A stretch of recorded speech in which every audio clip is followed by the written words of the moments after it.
Hello everyone, आपके हमारे channel में मैं चिराग में आपका हार्दिक हार्दिक स्वागत है। Warm welcome to all of you. कैसे हो आप? उम्मीद है सब अच्छा फील कर रहे हो घर में। स्टूडेंट्स, हमने जो लास्ट चैप्टर किया था 12th में, trigonometry, inverse trigonometry functions ITF, सबको याद होगा हमने वो किया था।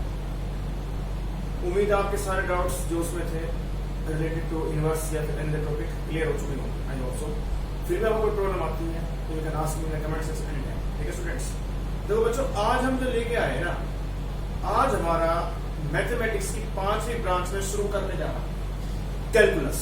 इन calculus is the 5th and final branch of mathematics. First हमने पढ़ी होगी 8th 9th में ज्योमेट्री, अलजेब्रा, ट्रिग्नोमेट्री हमने 10th में पढ़ी है, कैलकुलस। ओके स्टूडेंट्स, अब हमारे पास बच्चों कैलकुलस जो है ना, वो बहुत ही important and very very interesting branch है आप सबों की। ठीक है बच्चों, चौथी ब्रांच ट्रिग्नोमेट्री थी, 5वीं ब्रांच है कैलकुलस। पिछली जब अब तो सीबीएसई ने बच्चों क्या कर दिया, 80 मार्क्स एग्जाम हो गया, तो मेरे ख्याल से मैक्सिमम 35 मार्क्स की कैलकुलस होगी। लेकिन पहले जब 100 मार्क्स का पेपर, जब मैंने एग्जाम दिया तो मैं 44 मार्क्स फॉर ओनली कैलकुलस।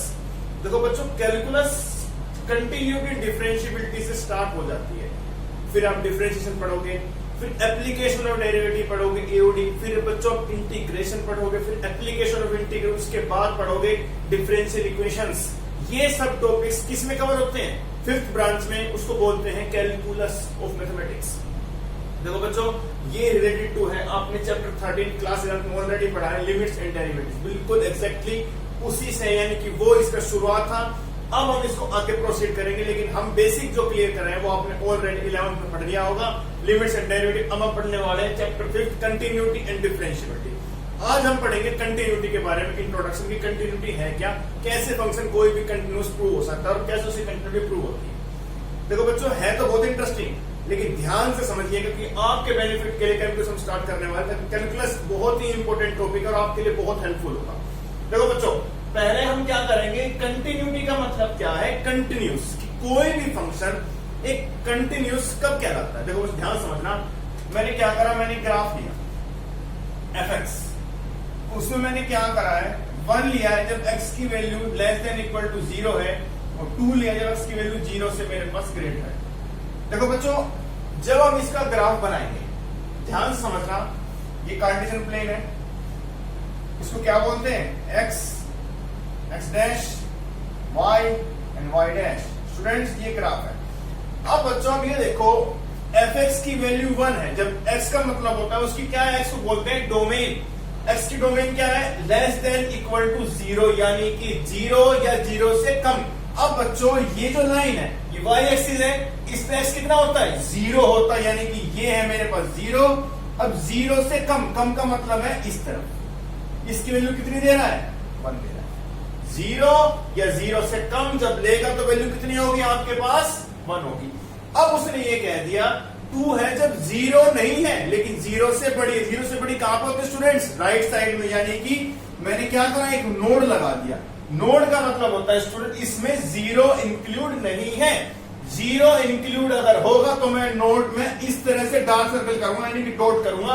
अब मैंने नोड लगा दिया, नोड का मतलब होता है 0 is not include in this. 0 से बड़ा कहां पर होता है स्टूडेंट्स, राइट साइड में, तो यहां पे लेगा, ये होती है। यानी कि मैंने जो ग्राफ बनाया है, 1 का मतलब 1 fx की वैल्यू 1 कब है, जब x की वैल्यू 0 या 0 से छोटी है, और 2 कब है, जब x की वैल्यू 0 से ग्रेटर है, यानी कि बड़ी है। अब बच्चों मैं आपको बताता हूं, क्या हमने ये जो ग्राफ बनाया है, इसमें हमने पेन उठाया, यानी कि पेन है, चौक है, मार्कर, एनीथिंग। स्टूडेंट्स, हमने इसका ग्राफ बनाने में मार्कर उठाया, यानी कि अगर किसी का ग्राफ हम बिना पेन उठाए, चौक उठाए, मार्कर उठाए अगर हम ड्रॉ कर पाएंगे, वो कहलाएगा फंक्शन कंटिन्यूअस। यानी कि डेफिनेशन, देखो बच्चों, ये जो डेफिनेशन है मैथमेटिकल नहीं है, लेकिन फिर भी आपके लिए बहुत इंपॉर्टेंट है। The graph or function which can be draw without lifting the pen or marker or any, यानी कि कोई भी पेन को, अगर कोई भी ग्राफ को हम बिना पेन उठाए ड्रॉ कर पाएंगे, वो क्या कहलाएगा, फंक्शन कंटिन्यूस कहलाएगा। और जिस पॉइंट पे फंक्शन कंटिन्यूस है वो कहलाएगा पॉइंट ऑफ कंटिन्यूटी। ठीक है बच्चों, जोन सा भी ग्राफ, जिस फंक्शन का भी ग्राफ बिना पेन उठाए हम ड्रॉ कर सकते हैं वो फंक्शन कहलाता है कंटिन्यूस। और जिस पॉइंट पे वो कंटिन्यूस है वो कहता है पॉइंट ऑफ कंटिन्यूटी। ओके, इसका हमने ग्राफ ड्रॉ किया है, पेन उठाया है बार बार, तो ये फंक्शन क्या है, ये डिसकंटिन्यूस है। और जीरो क्या है, पॉइंट ऑफ डिसकंटिन्यूटी। अब देखो स्टूडेंट्स, इसमें हमारे पास डेफिनेशन है ना, ब्रेक होती है। अब बच्चों आप चेक करो, मैंने जो भी डेफिनेशन ली है वो जीरो पे ली है, यानी कि जीरो क्या है, जीरो एक पॉइंट है जिसपे इसकी लिमिट यानी कि डेफिनेशन ब्रेक हो रही है। अब स्टूडेंट्स आप चेक करो, अगर मैं जीरो से कम लूं यानी कि माइनस का 0.1, उसकी वैल्यू कितनी है, 1 है। और जीरो से अगर बच्चों में राइट में चलूं यानी कि प्लस का 0.1 लूं तो कितनी वैल्यू है इसकी, 2 है। अब बच्चों आप चेक करो इसकी LHL और RHL। LHL RHL आपस में क्या है, LHL is not equal to RHL। अब बच्चों इसका मतलब होता है लेफ्ट हैंड लिमिट, इसका मतलब होता है राइट हैंड लिमिट। इसका मतलब होता है बच्चों, अब आप बताओ जीरो पे मेरी लिमिट यानी कि डेफिनेशन ब्रेक हो रही है, इसका मतलब होता है जीरो। देखो बच्चों, लेफ्ट का मतलब होता है tending towards zero from the left hand side, यानी कि जीरो की तरफ अग्रसर, जीरो की तरफ बढ़ना। टेंड का मतलब होता है बढ़ना, कहां से बढ़ रहा है, लेफ्ट से बढ़ रहा है, जीरो की तरफ बढ़ रहा है, उसको बोलते हैं लेफ्ट हैंड लिमिट। और राइट का मतलब है tending towards zero from the right hand side, यानी कि राइट हैंड साइड से जीरो की तरफ बढ़ना। यानी कि दोनों जो लिमिट है, राइट हैंड लिमिट और लेफ्ट हैंड लिमिट, मेरी आपस में क्या है, इक्वल नहीं है। इसीलिए फंक्शन क्या है, डिसकंटिन्यूस है, किस पे, जीरो पे। अगर ये दोनों इक्वल हो जाती ना तो मेरे पास फंक्शन कंटिन्यूस कहलाता। इसका मतलब बच्चों मैं लिखूं कैसे, limit x tends to zero minus fx is not equal to limit x tends to 0 plus fx। देखो बच्चों, जीरो माइनस का मतलब होता है left hand limit, zero plus का मतलब होता है राइट हैंड लिमिट। यानी कि क्या है मेरे पास, tending towards zero from the left side, tending towards zero from the right hand side. दोनों आपस में क्या है, इक्वल नहीं। क्यों नहीं है इक्वल, एक 1 दे रहा है, एक 2 दे रहा है, दोनों आपस में इक्वल तो नहीं हुई। इसका मतलब क्या है, फंक्शन क्या है, ये डिसकंटिन्यूस है, किस पे, जीरो पे। अब बच्चों मैं एक ग्राफ और बनाता हूं, आप उसमें बताना क्या वो फंक्शन कंटिन्यूस है। Let's see. तो बच्चों इसको मिटा देता हूं, चलो अभी लिखा है, कोई दिक्कत नहीं है। जीरो माइनस, देखो स्टूडेंट्स मैंने क्या करा, एक फंक्शन और लिया। किसी को कोई भी डाउट लगे students, you can ask me in the comment section any time. देखो बच्चों, fx मैंने लिया है 1, x नॉट इक्वल टू 0 और 2 लिया है जब x इज इक्वल टू 0। देखो बच्चों, अब ये बताओ मैं, इसका मतलब क्या है, 0 नहीं है, यानी कि 1 तब है जब x की वैल्यू 0 से कम है। कम भी हो सकती है और ज्यादा भी, यानी कि 0 से कम होगी तो भी 1, 0 से ज्यादा होगी तो भी 1, लेकिन 0 होगी तो 2 वैल्यू देगा। बच्चों से ग्राफ बनाते हैं, देखो अब 0 से कम यानी कि tending towards zero from the कहां, लेफ्ट हैंड साइड, यानी कि यहां से ये बढ़ा। ओके, अब 0 से बड़ी हो सकती है, बिल्कुल टेंडिंग टुवर्ड राइट फ्रॉम, यानी कि 0 तो कहां से बढ़ना, राइट हैंड साइड से। अब बच्चों ये 0 के इक्वल तो नहीं है, तो मैंने यहां नोट लगा दिया। इसका मतलब है इसकी लेफ्ट हैंड लिमिट भी 1 है और राइट हैंड लिमिट भी 1 है, यानी कि लेफ्ट से कहां बढ़ रहा है, 0 की तरफ बढ़ रहा है, और राइट से भी कहां बढ़ रहा है, 0 की तरफ बढ़ रहा है। वैल्यू कितनी दोनों की, लेफ्ट हैंड लिमिट की वैल्यू भी 1 है और एच की वैल्यू कितनी है, दोनों की वैल्यू, लेफ्ट की और राइट की जो लिमिट है वो 1 है। लेकिन 2 कब है, जब x इक्वल टू 0 है, तो कितनी दे रहा है, 2 दे रहा है। क्या स्टूडेंट्स हमने इसका ग्राफ उठाने में पेन लिफ्ट किया, ऑफ कोर्स किया है स्टूडेंट्स, हमने इसका पेन लिफ्ट किया है। तो फंक्शन ये भी क्या है, डिसकंटिन्यूस है। लेकिन आप लोग ये सर, आपने तो अभी कहा था कि ये लिमिट अगर इक्वल हो जाए तो फंक्शन क्या कहलाएगा, कंटिन्यूस। यानी कि स्टूडेंट्स अगर मैं जनरल कुछ लिखूं, ये इज इक्वल टू किसके होना चाहिए, यानी कि f ऑफ 0, ये तीनों अगर इक्वल हो जाए तो फंक्शन कहलाता है कंटिन्यूस। और किस पे, हम 0 पे ब्रेक कर रहे हैं, तो 0 पे वो फंक्शन क्या कहलाएगा, कंटिन्यूस कहलाएगा। देखो बच्चों, मेरे पास इसमें RHL NHL तो 1 है, लेकिन f ऑफ 0 कितना है? 2 है, यानी कि ये तो इक्वल नहीं आया ना, ये दोनों को इक्वल मिल गए, यानी कि तीसरा इक्वल नहीं है। तीनों इक्वल हो जाएंगे तो फंक्शन क्या कहलाएगा? कंटिन्यूअस कहलाएगा। अब ये इससे इक्वल नहीं है तो फंक्शन क्या कहलाएगा? डिसकंटिन्यूअस। और हमने स्टूडेंट्स इसको ग्राफ ड्रॉ करने में पेन को मार्कर को लिफ्ट किया है, इसलिए भी फंक्शन क्या है? डिसकंटिन्यूअस। किस पे? 0 पे, क्योंकि 0 क्या है? 0 पे उसकी डेफिनेशन ब्रेक हो रही है। ओके स्टूडेंट्स, अब देखो बच्चों मैं क्या लिखता हूं? डेफिनेशन ऑफ दिस, ध्यान देखना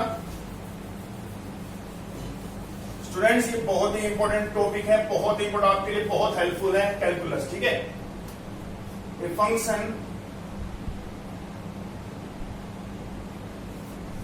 has its domain in a subset of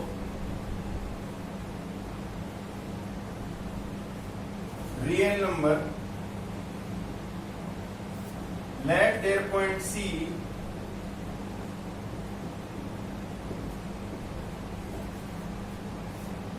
such that function is continuous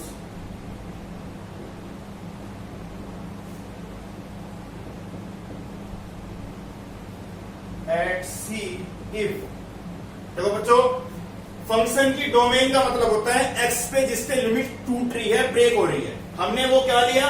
सी लिया, यानी कि सी पे हम लिमिट को तोड़ रहे हैं, उसकी डेफिनेशन को ब्रेक कर रहे हैं। देखो students, limit x tends to c minus fx is equal to limit x tends to c plus fx और इज इक्वल टू क्या? fx और इज इक्वल टू क्या स्टूडेंट्स? f of c। ये है बच्चों मेरी डेफिनेशन कंटिन्यूस। हमारे पास क्या है? एक c है। c क्या है? डोमेन है। डोमेन का मतलब होता है इस पे लिमिट टूट रही है, डेफिनेशन ब्रेक हो रही है। किस पे टूट रही है? वो c पे ब्रेक हो रही है। तो हमने बच्चों c माइनस का मतलब है tending towards 0 from the left hand side, tending towards. अब देखो हमने तो 0 का, इसमें क्या है? Tending towards c from the left hand side, tending towards c from the right hand side. और ये क्या है? जिसपे हमारी डेफिनेशन ब्रेक हो रही है। किस पे हो रही है? c पे हो रही है। यहाँ पे 0 पे ब्रेक हुई थी तो हमने यहाँ 0 लिया था, यहाँ पे c पे ब्रेक होगा हम लेंगे। जिस पे भी हमारी डेफिनेशन ब्रेक होगी स्टूडेंट्स, हम उसी पे कंटिन्यूटी चेक करेंगे। ये ऑलवेज याद रखना, c पे हमने चेक किया है तो मैं c पे डेफिनेशन तोड़ूंगा और उसी पे मैं फंक्शन की कंटिन्यूटी को प्रूव करूंगा, चेक करूंगा क्या वो फंक्शन कंटिन्यूस है। अगर है तो सही, अगर नहीं है तो फंक्शन क्या कहलाएगा? डिसकंटिन्यूस। यानी कि जिस पे वो कंटिन्यूस है वो कहलाएगा पॉइंट ऑफ कंटिन्यूटी, नहीं तो पॉइंट ऑफ डिसकंटिन्यूटी। किसी को कोई दिक्कत आउट स्टूडेंट्स? ओके, अब बच्चों ये फॉर्मूला है जो आपके लिए बहुत काम का है, इसके बिना कंटिन्यूटी के क्वेश्चंस नहीं हो पाएंगे। अब हम एक क्वेश्चन करेंगे, ध्यान से देखिए स्टूडेंट, बहुत ही इंपॉर्टेंट क्वेश्चन है, बहुत इंपॉर्टेंट। किसी को कोई भी डाउट लगे टॉपिक में, you can ask me in the comment section any time. Okay students,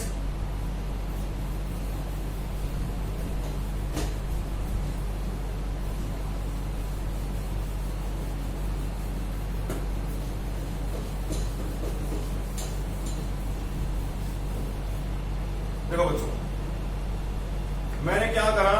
एक फंक्शन लिया fx is equal to 2x plus 3x less than equal to 2 and 2x minus 3x greater than. ये बच्चों पहले तो अब ये बताओ स्टूडेंट्स, ये क्या है? आप सबने स्टेट चैप्टर पढ़ा है, chapter 11 class 11 straight lines. Slope check करो बच्चों, ये क्या है? स्लोप इंटरसेप्ट फॉर्म है। अब देखो बच्चों, 2 से कम का मतलब है ऑलरेडी ये क्या है? लीनियर इक्वेशन है, लीनियर ग्राफ है। तो यानी कि 2 से कम पे जो इसका स्लोप होगा वो हर एक पॉइंट पे यही स्लोप शो करेगा, यानी कि हर एक पे जो वैल्यू है वो 2 से कम रहेगी। अब बच्चों उसी तरह क्या है? ये 2 से बड़ी वैल्यू है, यानी कि ये भी क्या है? लीनियर ग्राफ है। तो ये कैसा, इसका स्लोप जो होगा वो भी लीनियर जाएगा। लेकिन मैंने आपको बताया था इसमें क्या है? लिमिट किस पे? इस पे डेफिनेशन ब्रेक हो रही है, बिल्कुल हो रही है। क्यों हो रही है? क्योंकि देखो बच्चों 2 से कम पे ये है और 2 से ज्यादा पे ये, यानी कि 2 पे x इक्वल टू 2 क्या है? इसकी डोमेन। उस डोमेन पे मेरे पास इस फंक्शन की डेफिनेशन ब्रेक हो चुकी है। यानी कि हम जिस पे डेफिनेशन ब्रेक होती है अब उसी पे क्या करते हैं, कंटिन्यूटी चेक करते हैं। उसने कहा है कि find the points of discontinuity, find points of discontinuity, यानी कि कौन सा पॉइंट है वो इसमें वो क्या है, डिसकंटिन्यूस है। अब हमें वो चेक करना है, वो प्रूव करना है। देखो बच्चों, वैसे तो ग्राफ लीनियर है लेकिन इसको हम बिना चेक कराए डिसकंटिन्यूस नहीं कह सकते, तो हमें क्या करना है, इसमें चेक करनी है। और किस पे चेक करेंगे, हम टू पे उसकी डेफिनेशन ब्रेक हो रही है। देखो स्टूडेंट्स, अब जो आपके पास फंक्शन था limit x tends to 2 minus fx is equal to limit x tends to 2 plus fx और is equal to f of 2, यानी कि ये है आपकी कंडीशन। अगर ये तीनों इक्वल आ गया तो फंक्शन कहलाएगा कंटिन्यूस, अगर एक भी नहीं आया तो फंक्शन क्या कहलाएगा, डिसकंटिन्यूस। अगर स्टूडेंट्स हमने ये दोनों शुरू में चेक करने हैं, अगर ये दोनों आपके पास इक्वल नहीं आए ना तो मैं उसको चेक करूंगा ही नहीं।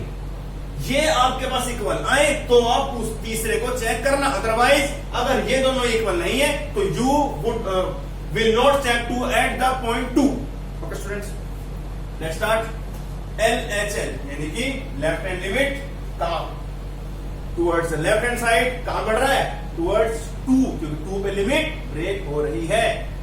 LHL at x equal to 2।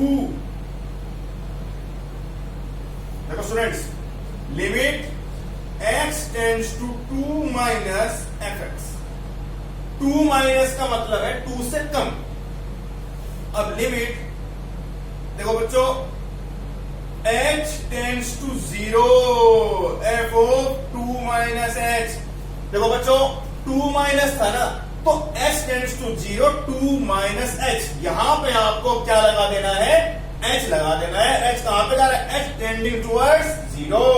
ये 0 नहीं है लेकिन 0 की तरफ इतनी छोटी वैल्यू है कि उसको हम 0 कंसीडर कर सकते हैं। ठीक है बच्चों, अब h टेंड्स टू 0, देखो बच्चों 2 माइनस h, इसका मतलब है 2 से कम। अब चेक करो 2 से कम वैल्यू कहां है मेरे पास, ये, यानी कि ये जो फंक्शन है उसकी जो डोमेन है वो 2 से कम है। तो मैं इसमें क्या करूंगा, क्या पुट करूंगा इसकी जगह, 2 minus h in place of x plus में 3। किसी को कोई डाउट? ओके स्टूडेंट्स, देखो h tends to 0, 2 to the 4 minus का 2h प्लस 3। अब मैं अगर h की जगह बच्चों 0 रख दूं तो 4 प्लस 3 कितना हो गया, 7, यानी कि उसकी लेफ्ट हैंड लिमिट की जो वैल्यू है वो कितनी आई, 7 आई। अब बच्चों हम निकालेंगे RHL at x equal to 2, तो लिमिट x टेंड्स टू क्या, 2 plus tending towards 2 from the right hand side, तो f2 fx, तो limit h tends to 0, f of 2 plus h, यानी कि 2 से बड़ी वैल्यू कहां है, देख लो स्टूडेंट्स, यानी कि क्या पुट करोगे, h tends to 0, 2 into 2 plus h minus का 3 कितना होगा students, limit h tends to 0, 2 to the 4 plus 2h minus 3 कितना आ गया, ये आ गया आपके पास 4 में 3 गए, लिमिट लगा दी, खत्म हो गया, 4 में 3 गए 1। अब स्टूडेंट्स आप चेक कर लो, LHL is not equal to RHL, यानी कि ये जो लिमिट है इसकी 7 आई, इसकी कितनी आई, 1। दोनों आपस में इक्वल है, नहीं है, तो हमें FO2 चेक करना ही नहीं है। यानी कि क्या है, यानी कि at x equal to 2 is point of discontinuity, यानी कि क्या है वो 2 पे क्या है, वो फंक्शन क्या है, डिसकंटिन्यूस है। यानी कि हमें जो लिमिट हमारी डिफरेंस जो टूट रही थी किस पे, 2 पे हो रही थी, तो हमने 2 पे कंटिन्यूटी चेक की, कंटिन्यूटी नहीं हुआ। क्यों नहीं हुआ, क्योंकि दोनों की लिमिट आपस में इक्वल नहीं है, यानी कि क्या है फंक्शन 2 पे डिसकंटिन्यूस है। ओके स्टूडेंट्स, किसी को कोई doubt? Let's start next topic.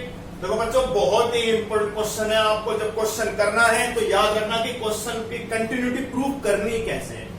एक बात और बच्चों, अगर आपके पास कोई भी फंक्शन आए, मान लो कोई भी एक्स स्क्वायर है, आपसे ये पूछा 1 मार्क के क्या ये फंक्शन कंटिन्यूस है, आप कहोगे यस ऑफ कोर्स, क्यों है continuous? Because it is A polynomial.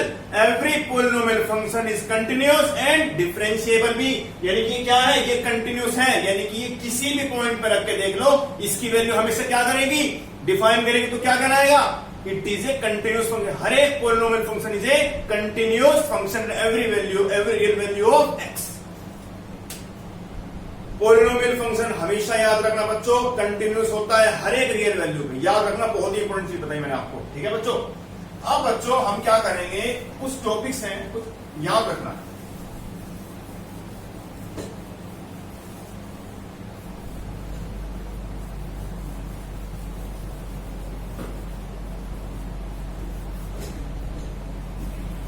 देखो बच्चों, if f and g, if f and g are real value function continuous at c,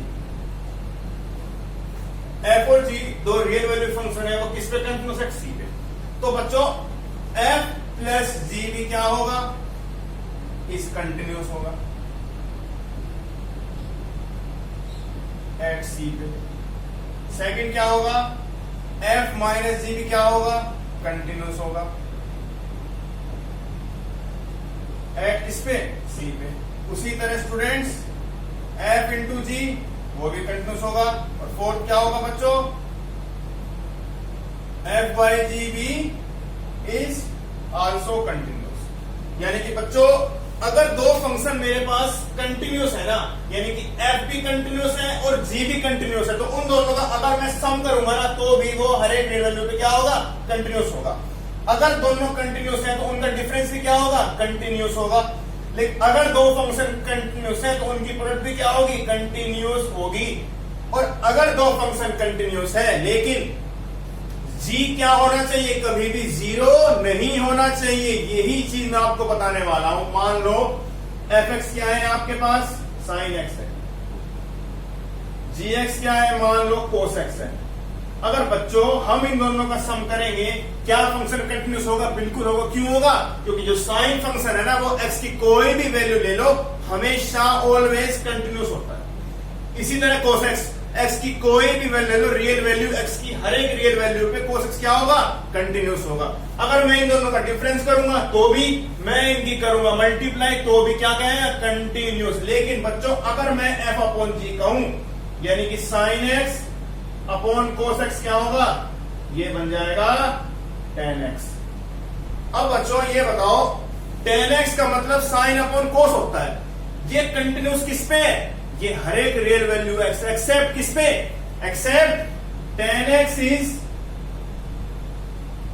continuous, except किस पे, x equal to 2n plus 1 pi by 2। क्यों, देखो बच्चों अगर मेरे पास मैं x की वैल्यू यहां पे पाई बाय 2 लूं तो cos 90 0, तो sine upon 0 infinity not define हो जाएगा। यानी कि tan की जो वैल्यू है ना, वो साइन अपॉन कोस तो होता है, लेकिन कोस की x की वैल्यू 2n प्लस 1 यानी कि odd multiples of pi by 2, pi by 2, 3 pi by 2, 5 pi by 2, 7 pi by 2। इस तरह से अगर आप कोई भी ओड मल्टीपल लोगे, नीचे हो जाएगा 0, तो 0 होते फंक्शन डिफाइन नहीं करेगा, फंक्शन कंटिन्यूस नहीं होगा। उसी तरह अगर बच्चों मैं मान लो ऐसे करूं, f अपॉन जी, मेरे पास ये आ जाए, कोस अपॉन साइन क्या होता है, कोड, कोड होता है, लेकिन कोड किस पे डिफाइन नहीं होगा, except x equal to n pi. क्यों बच्चों, क्योंकि n का मतलब है, आप रख के देख लो, n बिलोंग्स टू क्या है, n बिलोंग्स टू इंटीजर्स। बच्चों साइन पाई 0, साइन 2 पाई 0, यानी कि n बिलोंग्स टू इंटीजर्स। आप x 1 पाई 2 पाई रख के देख लो, साइन पाई 0, साइन 2 पाई 0, साइन 3 पाई 0, यानी कि n बिलोंग्स टू, यानी कि n की कोई वैल्यू रख के देख लो, नीचे ऑलवेज 0 शो करेगा। cos 0 upon cos x upon 0 not defined, यानी कि function cos x is continuous except x equal to n pi, where n belongs to integers. बच्चों ये मैंने बताया आपको, यानी कि नीचे अगर 0 आ गया फंक्शन कभी भी कंटिन्यूस नहीं कहलाएगा, यानी कि आप x की जगह इसको छोड़ के कोई वैल्यू ले लो, रियल वैल्यू पे ऑलवेज फंक्शन डिफाइन करेगा तो फंक्शन कंटिन्यूस भी होगा। किसी को कोई डाउट स्टूडेंट्स? ओके, अब बच्चों हम क्या करते हैं, लास्ट टॉपिक है कंपोजिट कंटिन्यूटी, यानी कि कंपोजिट फंक्शन की कंटिन्यूटी हम चेक कैसे करते हैं। किसी को कोई डाउट इसमें? You can ask in the comments any time students. बच्चों प्लीज सपोर्ट अस, ठीक है बच्चों। एक लास्ट टॉपिक और ध्यान देखिएगा, बहुत ही काम का है, बहुत इंपॉर्टेंट टॉपिक है, ठीक है बच्चों।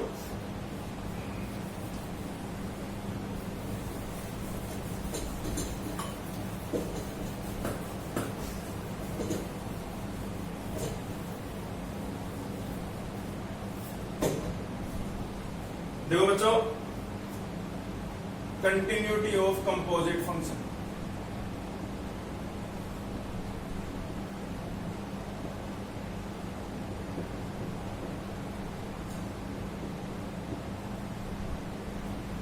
देखो बच्चों, कंपोजिट का मतलब होता है जिसके अंदर दो फंक्शन इंक्लूड कर रहे हैं, ठीक है बच्चों। मैंने क्या करा है, एफ एक्स तो ले लिया साइन एक्स, मैंने जी एक्स ले लिया एक्स स्क्वायर। अब बच्चों अगर मैं ऐसे लिख रहा हूं फोक, देखो बच्चों फोक का मतलब होता है f of g x. F of g x का मतलब बच्चों, अगर यहां एक्स था तो यहां साइन एक्स आएगा, अगर मैं यहां टी लूं तो यहां साइन टी आएगा, यहां वाई लूं तो यहां साइन वाई। अगर मैं बच्चों यहां पे जी एक्स लूं तो यहां पे साइन जी एक्स नहीं आएगा। अगर मैं यहां x की जगह gx लूं तो यहां मेरे पास sin gx नहीं होगा बच्चों। तो उसी तरह f ऑफ का मतलब होता है ब्रैकेट f ऑफ gx 4, यानी कि इसकी वैल्यू कितनी है x स्क्वायर, यानी कि अब ये fx है, यानी कि x की जगह मैं क्या पुट कर दूंगा यहाँ पे x स्क्वायर, तो फंक्शन मेरा क्या बन जाएगा बच्चों sin x स्क्वायर। इसी को बोलते हैं कंपोजिट फंक्शन, यानी कि 4 f ऑफ gx, इसकी वैल्यू यहां रखी, एफ एक्स एक्स की जगह पुट कर दिया, यहां पे हो गया तो साइन एक्स स्क्वायर। अब देखो बच्चों, if f and g are real value function, f and g are real value function and g x is continuous at C and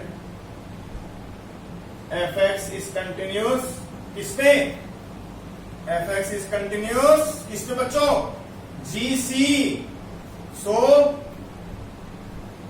f of g is continuous at C। देखो बच्चों, अब एक बात ध्यान सुनना, कंपोजिट फंक्शन का मतलब होता है जिसमें दो फंक्शन इंक्लूड कर रहे हैं, एक साइन लिया एक एक्स स्क्वायर लिया। मैंने क्या करा, मैंने फोक यानी कि इन दोनों को मिला के फंक्शन बना दिया fog, f of g x. G x क्या है, मतलब इसकी वैल्यू यहां पुट की, ये एफ एक्स है, यानी कि एक्स की जगह क्या पुट होगा एक्स स्क्वायर पुट, यहां पुट होगा और यहां भी पुट होगा। देखो बच्चों ये क्या है, एक्स स्क्वायर है। एक्स स्क्वायर क्या है बच्चों, ये पैराबोला है, ध्यान देख लो, x square equal to 4ay। X की कोई वैल्यू पे y पॉजिटिव कहां पर होता है, ऊपर की तरफ। क्या मैंने इसका ग्राफ बनाने पर उठाया है, नहीं बनाया, यानी कि जब इसका मैं ग्राफ बनाऊंगा मैंने मार्कर लिफ्ट नहीं किया है, यानी कि एक्स स्क्वायर क्या है, ये वैसे बच्चों क्या है, पॉलिनोमियल है, तो यानी कि ये क्या होगा, ऑलवेज कंटिन्यूस होगा। gx is continuous at every real value of x and fx is continuous at every real value of gx। ये जो पॉइंट है ना, ये तो हर एक वैल्यू पे कंटिन्यूस है, लेकिन ये जो पॉइंट कंटिन्यूस है एवरी किस पे है, gx पे, यानी कि ये जो फंक्शन कंटिन्यूस होगा वो every real value of gx जो कि x स्क्वायर है। दोबारा देख लो बच्चों, gx क्या है, x स्क्वायर है, पैराबोला है, हमने ग्राफ बनाया, मार्कर में लिफ्ट नहीं किया, इजीली ग्राफ बन गया। फंक्शन क्या है, कंटिन्यूस है at every real value of x, लेकिन fx is continuous at every real value of gx, यानी कि क्या है, fx focus is continuous function. किसी को कोई डाउट? अगर आपको बच्चों कोई भी डाउट लगे you can ask me in the comment section any time. और बच्चों एक्सरसाइज स्टार्ट करेंगे, ध्यान से करना बच्चों, किसी को कोई डाउट, आप फिर भी एक बार ट्राई करने की कोशिश जरूर कीजिएगा। बहुत ही इंपॉर्टेंट टॉपिक है बच्चों, कंटिन्यू डिफरेंशिएबिलिटी, और आपके बहुत important calculus very very important topic होता है हमेशा के लिए, ठीक है बच्चों। और बच्चों किसी को कोई टॉपिक समझ में नहीं आया मुझसे पूछ सकते हैं एनी टाइम। और बच्चों please support us, please like share comment subscribe our channel. बच्चों please support us, please support us. Thank you so much students.